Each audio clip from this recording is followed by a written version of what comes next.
आज की कहानी स्टार्ट करते हैं। कहानी है गुजरात के भरूच के भोलाव नामक जगह की। होता यूं है कि भोलाव के पास एक नाला होता है जहां एक पॉलीथीन के टुकड़े को कुछ कुत्ते नोच खरोच रहे होते हैं। ये सब देख के वहां कुछ स्थानीय निवासी को दिलचस्पी होती है कि ऐसा क्या है वहां जो ये कुत्ते आपस में ही लड़ रहे हैं। जब वहां जाके देखते हैं तो उन्हें वहां मानव सर दिखता है।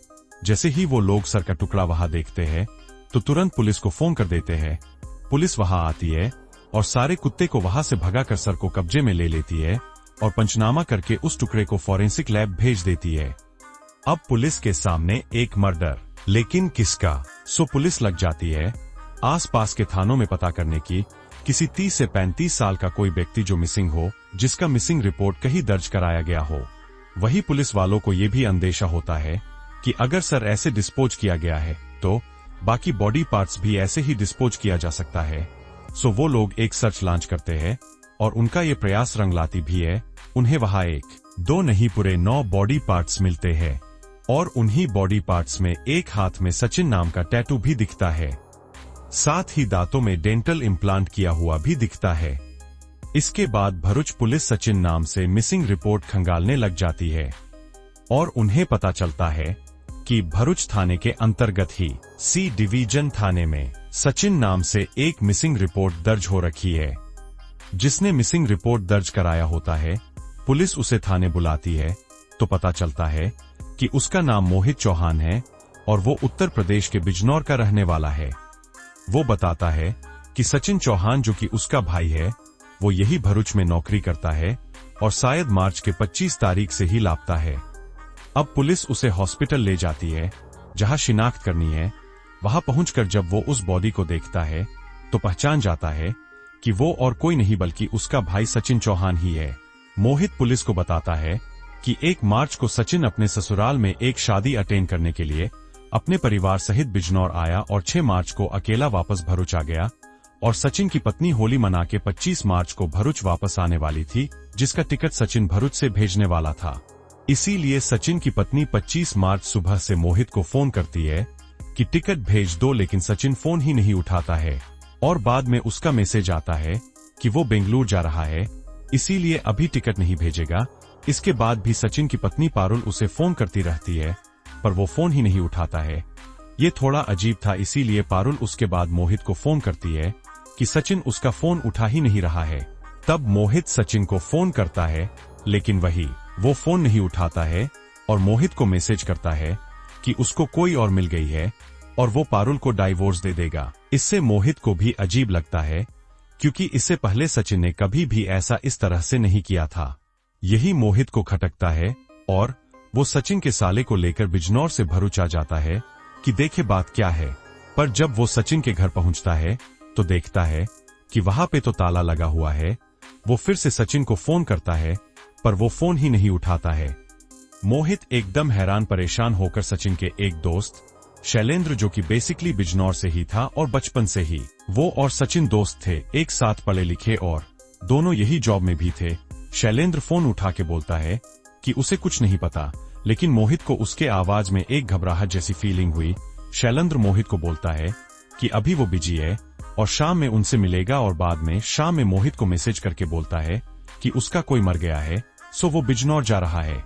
इसके बाद मोहित सचिन के साले को लेकर वही के थाने में जाकर सचिन की मिसिंग रिपोर्ट लिखा देता है और पुलिस को बोलता भी है कि उसे पता नहीं क्यों पर शैलेंद्र पर कुछ डाउट है। पर अब तो यहाँ पे कत्ल हो चुका है, सो मोहित शैलेंद्र पर ही आरोप लगा देता है कि इस कत्ल में शैलेंद्र का ही हाथ हो सकता है। ये सब सुनकर भरूच के एसपी C.K. पटेल शैलेंद्र को पकड़ने के लिए लुक आउट नोटिस जारी कर देते हैं। इधर शैलेंद्र, जो कि पुलिस से बचने के लिए मारा भाग रहा था, पर कब तक भाग पाता, फाइनली पुलिस उसे पकड़ लेती है और पकड़ के भरूच ले आती है। थाने में थोड़ा बहुत नानुकुर करके मान लेता है कि उसी ने सचिन की हत्या की है। अब बारी आती है कि कत्ल तो उसी ने किया, लेकिन बचपन के दोस्त को उसने मारा क्यों? तब उसने जो कहानी बताई वो इस प्रकार है। दोनों बचपन के साथ ही एक साथ स्कूलिंग, उसके बाद दोनों की नौकरी भी गुजरात के भरूच में अलग अलग कंपनियों में लग जाती है। दोनों अपने अपने फैमिली को लेकर यहीं पे रहते थे। सचिन, जो कि साइंस में ग्रेजुएट था, भरूच के फार्मा कंपनी में काम करने लग जाता है 2020 में उसकी शादी पारुल से हो जाती है और उन लोगों को 4 साल का एक बेटा भी था। होता यूं है कि एक दिन सचिन का फोन ऑफ हो जाता है और एक फोन करना था तो वो शैलेंद्र को फोन मांगता है कि उसे एक फोन करना है। शैलेंद्र उसे फोन देकर कुछ काम से आधे घंटे के लिए बाहर निकल जाता है। इधर सचिन फोन करने के बाद शैलेंद्र का फोन में फोटोज देखने लग जाता है। उसे उसमें शैलेंद्र और उसकी पत्नी की कुछ प्राइवेट फोटोज और वीडियोज दिख जाता है। बजाय कि फोन बंद कर दे, वो उन फोटोज और वीडियोज को अपने फोन में ट्रांसफर कर लेता है और जब शैलेंद्र वहां आता है तो उसे उसका फोन रिटर्न कर देता है। उस वक्त तो कुछ नहीं बोलता है, पर बाद में उसके दिमाग में खुराफात जम लेता है। एक दिन सचिन शैलेंद्र को बुलाता है और उसे वो सब दिखाता है और बोलता है कि वो उसे पैसे दे, नहीं तो वो उन वीडियोस को वायरल कर देगा। शैलेंद्र हक्का बक्का हो जाता है।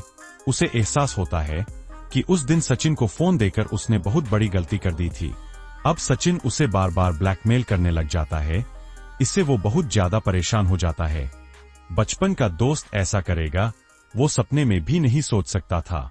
होता यूं है कि होली मनाने के लिए दोनों का परिवार बिजनौर गया हुआ रहता है, तो शैलेंद्र सोचता है कि सचिन को यही बुला लेता हूं। दारू पिला के जब वो सो जाएगा तब वो उसके फोन से अपनी सारी फोटोज और वीडियोज डिलीट कर देगा। यही सोचकर उसने सचिन को 24 मार्च को फोन किया कि आज शाम को उसके यहाँ बैठते हैं, दारू पार्टी करते हैं, और सचिन भी फ्री का दारू सुन के राजी हो जाता है। तय समय में सचिन शैलेंद्र के घर पहुंच जाता है और उन लोगों का पार्टी शुरू हो जाता है। शैलेंद्र सचिन को पूरा पीला देता है ताकि वो वापस घर ना जा सके और होता भी वही है। सचिन बोलता है कि पूरा पी चुका हूं, घर जाना पॉसिबल नहीं है, तो शैलेंद्र उसे वही सो जाने के लिए कहता है। सचिन तो सो जाता है, लेकिन शैलेंद्र नहीं सोता। वो इंतजार करता है कि जब सचिन गहरी नींद में सो जाए तो वो उसके फोन से सब कुछ डिलीट कर देगा। जब शैलेंद्र पूरा आश्वस्त हो जाता है कि सचिन गहरी नींद में सो गया है, वो सचिन का फोन लेकर अपना फोटोज और वीडियोस खोजने लग जाता है। लेकिन अचानक सचिन की नींद खुल जाती है। वो देखता है कि शैलेंद्र उसका फोन लेकर कुछ कर रहा है। इस पर वो उठकर शैलेंद्र से झगड़ा करने लग जाता है। शैलेंद्र उसे बोलता है कि वो उसका फोटोज और वीडियोस डिलीट कर रहा है, लेकिन सचिन और ज्यादा गुस्सा हो जाता है और उन दोनों में हाथापाई होने लग जाता है। शैलेंद्र को अब बहुत ज्यादा गुस्सा आ जाता है और वो किचन से चाकू लेकर सचिन की हत्या कर देता है। सचिन को मारने के बाद सबसे पहले वो सचिन का फोन अपने पास रख लेता है और अब कैसे बचा जाए ये सोचने लग जाता है। रात में वो सो जाता है। सुबह उठकर वो बाहर से एक बड़ी वाली चाकू, बहुत सारी पॉलीथीन बैग और एक लेडीज गाउन लेकर घर आ जाता है। वो सचिन के लाश के 9 टुकड़े करता है और एक एक करके लेडीज गाउन पहनकर अपने स्कूटी में लाश के टुकड़े को ठिकाने लगाने लग जाता है। इसी बीच सचिन की पत्नी का और उसका भाई मोहित का फोन आने लग जाता है। इससे वो डर जाता है और सिर्फ मैसेज भेजने लग जाता है। लेकिन जब मोहित वहां भरूच आकर उसे फोन करते हैं तब वो और डर जाता है और वहां से भाग जाता है। पुलिस को गुमराह करने के लिए वो सचिन का एटीएम लेकर पैसा भी निकालता है। यही नहीं, रास्ते में वो उस एटीएम में पिन लिखकर वही छोड़ देता है ताकि कोई और उस एटीएम को यूज करे और फंस जाए। लेकिन शैलेंद्र ये भूल गया कि क्राइम नेवर पेज। अब शैलेंद्र की माने तो 16 आने गलती सचिन की ही थी, लेकिन वो ये सब ना करके पहले ही पुलिस में चला जाता तो उसे न्याय भी मिलता और सचिन से छुटकारा भी। लेकिन हत्या जैसा घिनौना काम नहीं करना पड़ता। भरूच पुलिस ने चार्जशीट डाल दी है और अभी केस अदालत में है। कोई अपडेट आती है तो मैं अपडेट कर दूंगा।